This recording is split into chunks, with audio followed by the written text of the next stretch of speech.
मासा घटे न तिल बदे, वो विधाता लिखे जो लेख। कौन विधाता? आदि पुरुष आदि राम, श्री राम का भी राम। राम राम सब जगत बखाने, पर वो आदि राम कोई बिरला जाने। वो आदि राम जो सबका राम है। कहते मासा घटे ना तिल बदे, वो विधाता लिखे जो लेख। और उस लेख को फिर कौन मिट सकता है? स्वयं वो विधाता जब यहां पे तत्वदर्शी संत के रूप में आता है। कहते साचा सतगुरु मेट कर फिर ऊपर मारे मेख। मासा घटे ना तिल बदे, विधाता लिखे जो लेख। और साचा सतगुरु मेट कर ऊपर मारे मेख। जैसे सरकारी अधिकारी किसी फैक्ट्री के जो है वो ताले के ऊपर सील लगा देते हैं ना, फिर उसको उनकी अनुमति के बिना कोई खोल नहीं सकता। तो इसी प्रकार हमारे भाग्य में जो दुख हैं, जो संकट हैं, तीन ताप के जो कष्ट हैं, चाहे कोई भूत प्रेत की बाधा हो, चाहे किसी देवी देवताओं को पूर्व जन्म में हमारे को जो है कोई श्राप लगा हुआ हो, या फिर देही से संबंधित कोई रोग हो, कोई परेशानी हो, कोई तकलीफ हो। तीन प्रकार के दुख होते जीव पे, जिनको कहते हैं तीन ताप। तुम कौन राम का जपते जापम, जहां से कटे न तीनों तापम। कि हे नादान प्राणियों, तुम किस त्रेता युग में जन्मे दशरथ पुत्र राम की भक्ति कर रहे हो? ये तीन ताप के जो कष्ट हैं ये भी नहीं काट सकते। ये अपने स्वयं के नहीं काट पाए, आप और हमारे कहां से काट देंगे? तीन ताप के कौन से हैं कष्ट? दैहिक, दैविक और आध्यात्मिक, ये तीन ताप के होते हैं कष्ट। इन्हीं कष्टों से पूरा मानव प्राणी समाज दुखी है। चाहे हिंदू धर्म का हो, चाहे मुसलमान धर्म का हो, चाहे जैनी हो, चाहे बौद्ध हो, चाहे सिख हो, चाहे ईसाई हो, तीन ताप के कष्टों से दुखी है हर प्राणी। सबसे पहला जो है वो दैहिक। दैहिक यानी हमारे शरीर से संबंधित रोग, एड्स, कैंसर, हेपेटाइटिस बी और कोई भयंकर रोग हो गया कोई, दैहिक। दूसरा दैविक। दैविक वो होता है जो किसी साधु संत या किसी देवी देवता के द्वारा हमारे को यदि पहले के जन्मों में कोई श्राप मिला हुआ हो। जैसे श्री रामचंद्र जी को नारद जी का श्राप लग गया था, और वो श्राप भोगने के लिए रामचंद्र जी को त्रेता युग में, विष्णु भगवान को त्रेता युग में रामचंद्र रूप में अवतार लेना पड़ा। एक पूरा जीवन उन्होंने अपनी पत्नी के वियोग में काटना पड़ा, नारद जी के श्राप के कारण। तो ये होता है दैविक। दैविक ताप, किसी का श्राप लगा हुआ हो तो श्री रामचंद्र जी खुद अपना दैविक ताप नहीं काट सके, नारद का श्राप नहीं काट सके, और राम रूप में आके उनको अपना वो दुख भोगना पड़ा, वो श्राप काटना पड़ा। तो ये श्री रामचंद्र जिनका जन्म राजा दशरथ के घर में हुआ था, जो त्रेता युग में आए थे, ये आदि राम नहीं है, ये पूर्ण राम नहीं है, ये सनातनी राम नहीं है। तो दैहिक, दैविक और आध्यात्मिक। आध्यात्मिक ताप वो होता है, आध्यात्मिक दुख वो होते हैं जन्म जन्मांतरों में हमने जितने भी मानव जन्म धारण किए हैं, और उन मानव जन्मों में हमने जितने भी कर्म और कुकर्म किए हैं। जैसे आज ये कसाई हैं, बकरे काटते हैं, मुर्गे काटते हैं, जीव हत्या कर रहे हैं, मानव जन्म प्राप्त करके आज ये जीवों की हत्या कर रहे हैं चंद पैसों के लिए, अपना परिवार पालने के लिए। तो इनके ऊपर ये आध्यात्मिक ताप बन रहा है, ये पाप कर्म जमा कर रहे हैं, इकट्ठे कर रहे हैं, इनको भी भोगने पड़ेंगे। 84 लाख योनियों में जाना पड़ेगा। जितने मुर्गे वो आदमी काटता है या उसके द्वारा काटे गए जानवरों को जो आदमी खाते हैं, मांस भक्षण करते हैं, उन सभी को उसी जानवर की, उसी पक्षी की योनि में जाना पड़ेगा। और वो पक्षी, वो जानवर जब कभी इंसान बनेगा, वो फिर उनकी गर्दन काटेगा। ये चक्कर ऐसे ही चलता रहता है। तो इस चक्कर को केवल वो आदि राम काट सकता है। इन 3 प्रकार के ताप को, इन दुखों को, दैहिक, दैविक और आध्यात्मिक, केवल 3 ही प्रकार के ये कष्ट होते हैं जिससे देवी देवताओं से लेके ब्रह्मा विष्णु महेश से लेके और हम आम प्राणी जो है वो दुखी रहते हैं। तो ये कष्ट वर्तमान में धरती पे एकमात्र धर्मगुरु, तत्वदर्शी संत, बाखबर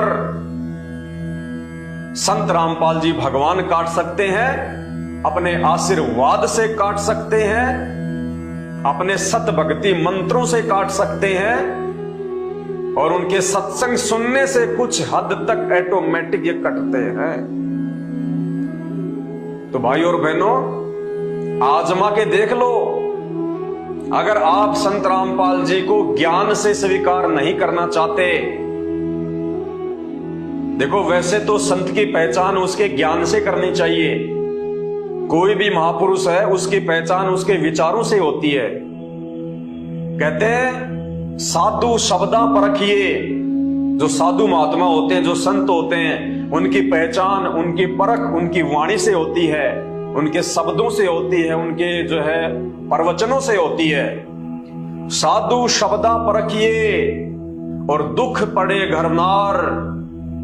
औरत की पहचान उस समय होती है जब उसके पति या उसके परिवार पे कोई संकट आता है, कोई परेशानी आती है, और जब वो पति अपनी औरत से कहता है कि भगवान काम धंधा भी ठीक नहीं चल रहा है, व्यापार में घाटा हो गया है, कर्जा ज्यादा हो गया है, बच्चों की फीस सर पे चढ़ गई है, घर में राशन भी पर्याप्त नहीं है, तो ऐसा कर अपने कुछ गहने मेरे को दे दे, थोड़ा इनको बेच के या इनको किसी सुनार के पास में जो है वो गिरवी रख के अपन थोड़ा अपना पारिवारिक स्थिति को ठीक कर लेते हैं, और जैसे समय सही आएगा अपन पैसे दे के वापस उनको छुड़वा लेंगे।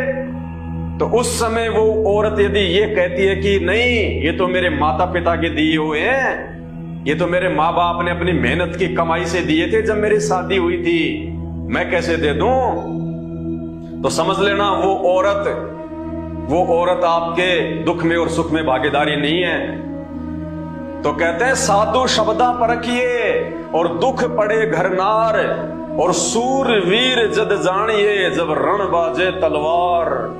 जो सूरवीर होता है, जो योद्धा होता है, उसकी पहचान उस समय होती है जब युद्ध के मैदान में आमने सामने टक्कर होती है। यदि वो पीठ दिखा के नहीं भागता है और लड़ते लड़ते चाहे उसके शरीर का एक एक पुर्जा ही क्यों ना जो है उकट पड़े, वो पीठ दिखा के नहीं भागता। कहते सूरवीर आदमी की, योद्धा की पहचान युद्ध के मैदान में होती है, और अगर वो डर के मारे पीठ दिखा के भाग जाए तो समझ लेना वो सैनिक नहीं है, वो योद्धा नहीं है, वो कायर है। तो कहते हैं साधु शब्दा परखिए दुख पड़े घर नार, और सूरवीर जद जानिए जब रण बाजे तलवार। तो आज संत रामपाल जी की पहचान, पूर्ण संत की पहचान उनके प्रवचनों से होगी, उनके सत्संगों से होगी, उनके विचारों से होगी, उनके ज्ञान से होगी। तो ये शास्त्र ही आधार हैं। चारों वेद और पवित्र गीता जी ये भक्ति का आधार है, ये संपूर्ण मानव जाति के लिए है। ये चारों वेद और गीता जी मुसलमान धर्म के लोगों के लिए भी हैं, हिंदुओं के लिए भी है, जैन, सिख, बौद्ध और ईसाई भाई बहनों के लिए भी है। क्योंकि जिस समय ये गीता जी का ज्ञान दिया गया था और ये वेद लिखे गए थे, उस समय धरती पे कोई भी धर्म नहीं था, केवल वैदिक धर्म था। वैदिक धर्म यानी वेदों के अनुसार लोग साधना करते थे, बाकी कोई धर्म नहीं था, ना हिंदू, ना सिख, ना ईसाई, ना मुसलमान, ना जैनी, ना बौद्ध।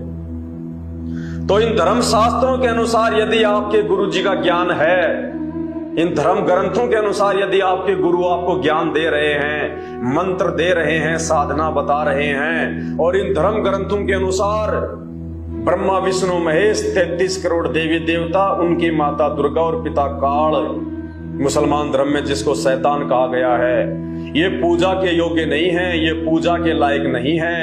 इनकी पूजा से ना आपको सुख मिल सकता, ना आपके ऊपर कोई आवश्यकता से ज्यादा, आपके संस्कार से ज्यादा संकट आ सकते हैं। ये तो एज ए मैनेजर की तरह काम करते हैं, उस परमात्मा के नुमाइंदे बन के, उस परमात्मा के नौकर बन के, आदि पुरुष के नौकर बन के। और वो आदि पुरुष आज धरती पे स्वयं सतगुरु रामपाल जी भगवान के रूप में प्रकट है। तो भाई वर्तमान में उनकी शरण में आके जो लाभ आप प्राप्त कर सकते हैं, वो लाभ आपको 7 जन्मों में भी ये हमारे धर्मों के धर्म गुरु, और मनमुखी रूप से आप चाहे कितना ही गीता जी का पाठ कर लो, कितना ही आप जी कुरान शरीफ की आयतें पढ़ लो, कितना ही आप जी भागवत सुधा सागर की ये कथाएं सुन लो और कर लो, नहीं मिल सकते। और इसका जीता जागता प्रमाण है, एक रितेश्वर जी महाराज हैं, हिंदू धर्म गुरु, वर्तमान में भयंकर रूप से कैंसर से पीड़ित हैं और दुनिया को श्री भागवत सुधा सागर की वो कथाएं सुनाते हैं, और कैंसर से पीड़ित हैं, बेड पे हैं, अंतिम श्वासें गिन रहे हैं। एक श्री प्रेमानंद जी महाराज हैं, कैंसर से पीड़ित हैं, डायबिटीज उनको, हाई ब्लड प्रेशर उनको, दोनों उनकी जो है वो किडनियां फेल हैं, फिर भी मनमुखी साधना को जो है वो पकड़ के बैठे हैं। और आज से पहले हमारे सनातन धर्म में जितने भी साधु संत महात्मा हुए हैं, विशेषकर इन 500 वर्षों में आप उनका इतिहास उठा के देख लो, सभी साधु संतों की अकाल मृत्यु हुई है, दुर्गति से मौत हुई है, बीमारियों से मौत हुई है, तो किसी को जहर दे दिया गया। अरे भक्ति करते करते भी अगर ऐसे मृत्यु होनी है तो क्या आवश्यकता फिर भक्ति की, क्या आवश्यकता फिर भगवान की? फिर क्या लाभ दिया उस धर्मगुरु ने आपको? तो भाई सच्चा सतगुरु वर्तमान में संत रामपाल जी हैं। अगर कोई उनकी मर्यादा में रह के, उनके 11 नियमों में रह के अगर उनकी साधना करेगा, उनकी भक्ति करेगा, संत रामपाल जी स्टाम्प पे लिख के देते हैं, स्टाम्प पे, कि आपको जिंदगी में कभी कोई महामारी छुएगी नहीं। लगना तो दूर की बात है, कोई भी महामारी आपको छू भी नहीं सकती। आपकी आंखों के सामने कभी आपके घर में कोई अमंगल नहीं हो सकता। आपके रहते सहते आपकी आंखों के सामने आपके बेटा बेटी की कभी अकाल मौत नहीं हो सकती, एक्सीडेंट में मौत नहीं हो सकती। औरत कभी विधवा नहीं हो सकती, वो अपने पति से पहले नहीं मर सकती, सॉरी, वो अपने पति से जो है वो पहले मरेगी, पहले उसका पति नहीं मर सकता। वो दुख औरत नहीं उठा सकती अगर संत रामपाल जी की शिक्षा है तो, और अगर उनके 11 नियमों में है तो। आपके काम धंधे में, आपके व्यापार में कभी कोई नुकसान नहीं हो सकता। परमेश्वर आपको वो इच्छित वस्तुएं अवश्य देगा, जिन इच्छित वस्तुओं के चलते आपके भक्ति में किसी प्रकार का कोई रोड़ा, कोई बाधा, कोई विघ्न उत्पन्न ना हो। वरना क्या आवश्यकता है फिर भक्ति और भगवान की? तो भाई और बहनों, अविलंब, बिना देरी किए पहचान कर लीजिए संत रामपाल जी की, सच्चे संत की, सच्चे धर्मगुरु की। अभी समय है आपके पास में, कहीं ऐसा ना हो ये मौका हाथ से निकल जाए, ये मानव शरीर आपका छूट जाए। क्योंकि जब तक आप संत रामपाल जी की शरण में नहीं आते हैं, तब तक आप उस काल की हद में हैं, आप उस काल की शरण में हैं, आप उस काल के पुत्र ब्रह्मा विष्णु महेश की शरण में हैं, 33 करोड़ देवी देवताओं के अधीन हैं। कहीं ऐसा ना हो कि आपके प्रारब्ध के अनुसार आपकी मृत्यु आ जाए और आप ये मानव शरीर को छोड़ दो। क्योंकि भक्ति केवल मानव शरीर से होती है, 84 लाख योनि वाले पशु और पक्षियों वाले शरीरों में भक्ति नहीं होती। इस मानव शरीर में आप किसी को अपना गुरु धारण कर सकते हो, इस मानव शरीर में आप किसी के प्रवचन सुन सकते हो, आप अच्छे और गलत का निर्णय कर सकते हो। एक बार यह शरीर छूट गया फिर कुछ नहीं है 84 लाख योनियों का दुख भोगने के अलावा। तो ये शरीर छूटे, इस शरीर पे कोई भयंकर आपत्ति और आपदा आए, उससे पहले पहले संत रामपाल जी के सत्संग सुनना शुरू कर दो और जितना जल्दी हो सके उनकी शरण ग्रहण कर लो।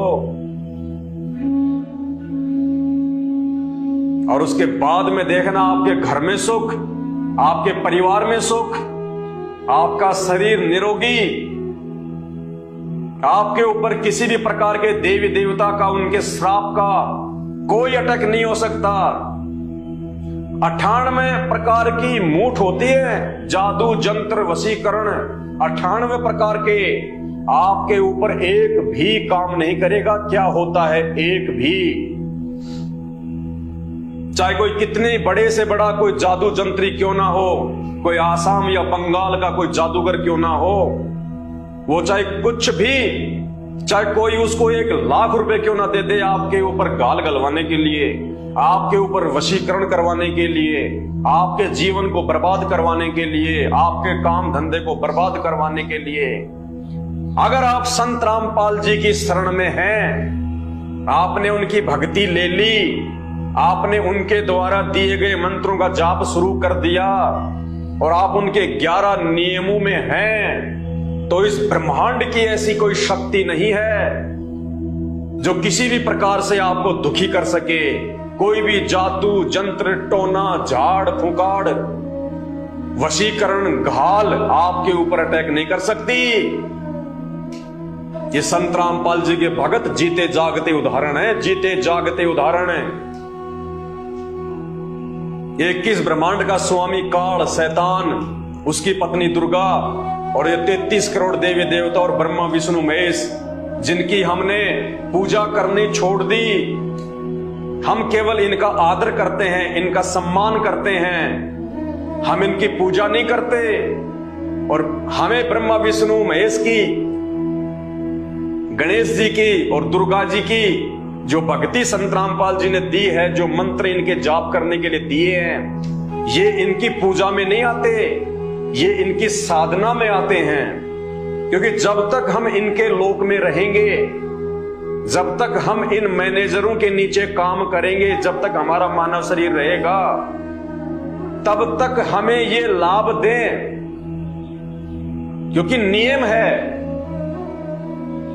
आपको जो तनख्वाह है वो बना के तो फैक्ट्री का मालिक देगा, लेकिन उसका वितरण कौन करेगा? उसका वितरण वो मैनेजर करेगा। तो इसी प्रकार देना तो उस आदि राम ने है, उस परमात्मा ने है, लेकिन उस आदि राम ने, उस कबीर देव ने ड्यूटी लगा रखी है ब्रह्मा विष्णु महेश की। तो ब्रह्मा विष्णु महेश के माध्यम से ही हमारे को यहाँ की सुख सुविधा मिलेगी। इसीलिए संत रामपाल जी ने हमारे को उन देवी देवताओं को आकर्षित करने के लिए तुरंत प्रभाव से वो हमें लाभ दें। इसलिए हमें उनकी साधना के लिए, जब तक हम यहाँ इस मानव शरीर में रहेंगे, यहाँ की सुख सुविधाएं हमारे को मिलती रहेंगी, तो हमारी भक्ति में कोई बाधा उत्पन्न नहीं होगी। इसलिए उन्होंने हमारे को इनके मंत्र दिए हैं, ताकि ये हमारे को उन मैनेजरों की तरह समय पे वो तनख्वाह देते रहें, हमारे को लाभ देते रहें। बाकी हम इनकी पूजा नहीं करते। पूजा के लायक केवल एक ही परमात्मा होता है। आत्मा का पति एक है, 2 नहीं, 3 नहीं, 33 करोड़ नहीं होते। आत्मा का पति एक होता है। आत्मा अगर एक है तो उसका परमात्मा भी एक ही होता है। और यही कारण है आज हिंदू समाज में कोई भी व्यक्ति जो संत रामपाल जी की शरण में नहीं है, वो अनजाने में अपनी आत्मा के सैकड़ों पति बना के बैठा है, व्यभिचारिणी भक्ति कर रहा है, वैश्या भक्ति कर रहा है, जिसको गीता जी ने मना किया है। अरे एक औरत यदि 50 व्यक्तियों के साथ में संबंध रखेगी, यदि अपने वो 20 खसम बनाएगी,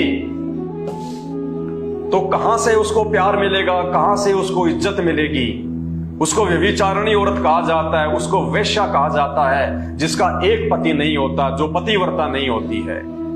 तो ठीक इसी प्रकार इस धरती पे यदि कोई पतिव्रता भक्ति कर रहा है, किसी एक परमात्मा की भक्ति कोई कर रहा है, जो परमात्मा पूजा के योग्य है, जो परमात्मा इबादत के योग्य है, वो केवल वो आदि पुरुष है, वो आदि राम, वो कबीर देव, जो आज तत्वदर्शी संत के रूप में, संत रामपाल जी के रूप में धरती पे प्रकट है। तो वर्तमान में इस 21 ब्रह्मांड में केवल संत रामपाल जी ही पूजा के योग्य हैं और कोई भी देव महादेव पूजा के योग्य नहीं है। और यही कारण है आज भक्ति मार्ग में जो अद्वितीय आध्यात्मिक लाभ, जो शारीरिक लाभ, जो आर्थिक लाभ और 3 ताप से मुक्ति, हर प्रकार की सुख सुविधा जो इच्छित है, हम फालतू की सुख सुविधा नहीं चाहते। हमें ज्ञान दे दिया परमात्मा ने। हम भौतिक वस्तुओं के पीछे अंधे होके आम प्राणियों की तरह नहीं दौड़ते। कहते साईं इतना दीजिए जिसमें कुटुंब समाओ, हम भी भूखे ना रहें साधु न भूखा जाए। बस हमें संत रामपाल जी ने इतना ही मांगना सिखाया है उनसे, और हम केवल अपने गुरुदेव भगवान से मांगते हैं। हम ब्रह्मा विष्णु महेश से डिमांड नहीं करते, ब्रह्मा विष्णु महेश से मांग नहीं करते, हम दुर्गा से मांग नहीं करते, उस शैतान से मांग नहीं करते। 33 करोड़ देवी देवताओं की तो बात ही छोड़ दीजिए, वो तो खुद भिखारी हैं। जब आप इनका इतिहास पढ़ेंगे ये तो खुद भिखारी हैं। अरे जब श्री रामचंद्र जी लंका पे चढ़ाई करने गए तो नारद जी आके उनको मिले और नारद जी ने कहा कि भगवान यदि आपको रावण के ऊपर विजय प्राप्त करनी है तो मैं आपको एक विधि बताता हूं। और नारद ने श्री रामचंद्र जी को विधि बताई। और क्या विधि बताई? दुर्गा पूजन। रामचंद्र जी ने दुर्गा का पूजन किया, नवरात्रि के व्रत किए, ये सोचकर कि मेरे को कोई शक्ति मिल जाए, मेरे को कोई वरदान मिल जाए और मैं रावण को जीत सकूं, विजय प्राप्त कर सकूं, अपनी पत्नी को वापस लेके आ सकूं। अरे आदि राम किसी की भक्ति नहीं करता। आदि पुरुष जिसने पूरी सृष्टि रची है उसको किसी की भक्ति करने की आवश्यकता नहीं पड़ती है। आदि राम को किसी के आगे हाथ फैलाने की आवश्यकता नहीं पड़ती है। कहते दाता एक राम, भिखारी सारी दुनिया। वो आदि पुरुष, वो आदि राम, वो दातार है, वो सबको देने वाला है। बाकी सब दुनिया भिखारी है। तो जितने भी देवी देवता हैं ये भी उसी आदि राम को पूजते हैं जैसा इनको ज्ञान है। तो श्री रामचंद्र जी आदि राम नहीं थे, आदि पुरुष नहीं थे। वो तो नवरात्रि का व्रत किया करते थे। तो वो आदि पुरुष, वो आदि राम आज धरती पे संत रामपाल जी हैं। भाई और बहनों, परमात्मा ने आपको मानव जन्म दिया है, सोचने समझने की क्षमता दी है। जो बुद्धि परमेश्वर ने इंसान को दी है वो बुद्धि 84 लाख योनियों में और किसी पशु पक्षी के पास में नहीं है, किसी प्राणी के पास नहीं है। तो क्यों दी परमात्मा ने, जबकि हम भी तो 84 लाख योनियों में हैं। खाली हमारे शरीर की ही तो खाली भिन्नता है। आप किसी भी जानवर को देख लीजिए, उसके भी हाथ पैर हैं, आंखें हैं, नाक है, मुंह है, वो ही मलमूत्र त्यागने का द्वार है, वो ही जो है बच्चे उत्पन्न करने की उनकी प्रक्रिया है, वो ही मोह ममता उनके अंदर है, उनके भी जो है वो शरीर पे खाल है, उनके भी बाल हैं, सब कुछ वही है। वो भी लड़ते हैं, झगड़ते हैं। तो हम इंसान भी 84 लाख योनियों के अंतर्गत ही आते हैं। हम इंसानों को सम्मिलित करके ही 84 लाख योनियां बनती हैं। लेकिन इन 84 लाख योनियों में से फिर क्यों भगवान ने हमारे को ये मनुष्य जीवन दिया? आज हम एरोप्लेन में चल सकते हैं, बस में चल सकते हैं, यात्रा कर सकते हैं, भूख लग रही है तो हम खाना खा सकते हैं, किसी को अपनी पीड़ा बता सकते हैं, दर्द है डॉक्टर के पास जा सकते हैं, पैर में कांटा चुभ गया किसी को हम बता सकते हैं, हम खुद भी निकाल सकते हैं। जानवर, उसके मुंह में जीभ है, उसके भी हाथ पैर हैं, लेकिन अगर उनके पैर में कांटा चुभ जाए तो वो किसी को उठा के दिखा नहीं सकते कि मेरे पैर में कांटा चुभ रहा है, ये कांटा निकाल दो। एक भैंस के पेट में दर्द हो जाए तो वो अपने मालिक को अपनी जुबान से बोल के कह नहीं सकती कि मालिक मेरे पेट में दर्द है, मुझे कोई डॉक्टरी उपचार करवाओ, कोई वेटनरी डॉक्टर लाओ। ये खासियत केवल परमेश्वर ने हमें इंसानों को दी है। और किस लिए? सिर्फ उस एक परमेश्वर की पहचान करें, उस आदि राम की पहचान करें, उस आदि पुरुष की पहचान करें। क्यों? जन्म और मरण से छुटकारा प्राप्त करने के लिए। क्योंकि आज हम सोच सकते हैं मानव बुद्धि में कि आज यदि इस मानव शरीर का मैंने भक्ति करके सदुपयोग नहीं किया, सच्चा गुरु धारण करके सदुपयोग नहीं किया, तो अगला जन्म मेरा उन्हीं 84 लाख योनियों में होगा। फिर ना मैं गुरु बनाने के लायक रहूंगा, ना मैं सोचने के लायक रहूंगा, ना मैं विचार करने के लायक रहूंगा।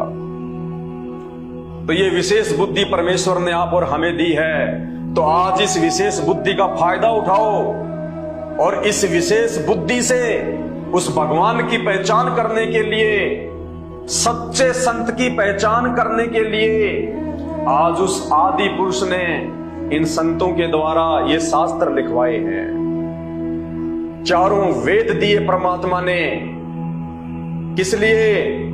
इनको पढ़ने के लिए, इनमें भगवान को ढूंढने के लिए, इनमें सच्चे सतगुरु को ढूंढने के लिए ये वेद परमात्मा ने, ये पुस्तकें, ये पुराण, ये गीता जी उस परमेश्वर ने जानवरों के लिए नहीं दी, पशु पक्षियों के लिए नहीं दी है, हम इंसानों के पढ़ने के लिए दी है। इंसानों को बुद्धि दी है। आज से पहले शिक्षा नहीं थी, अक्षर ज्ञान नहीं था। एक ब्राह्मण वर्ग के अलावा कोई भी पढ़ लिख नहीं सकता था, किसी को अधिकार ही नहीं था। आज क्यों परमात्मा ने चारों वर्णों को पढ़ने लिखने का अधिकार दे दिया? आज हमें कोई नहीं रोक सकता, कोई मना नहीं कर सकता कि तू अपने बच्चों को नहीं पढ़ाएगा तो नीच जाति का है, तू तो शूद्र है या तू तो वैश्य है। आज परमात्मा ने सबको अधिकार दे दिए, सबको स्वतंत्र छोड़ दिया कि बच्चों अब इस मानव शरीर का फायदा उठाओ जो भगवान ने तुम्हें दिया है, जो आदि राम ने दिया है तुम पर मेहर होके। क्योंकि 84 लाख योनियां भोगने के बाद एक मानव शरीर मिलता है, एक मानव शरीर। ये हर बार नहीं मिलता, ये बार बार नहीं मिलता।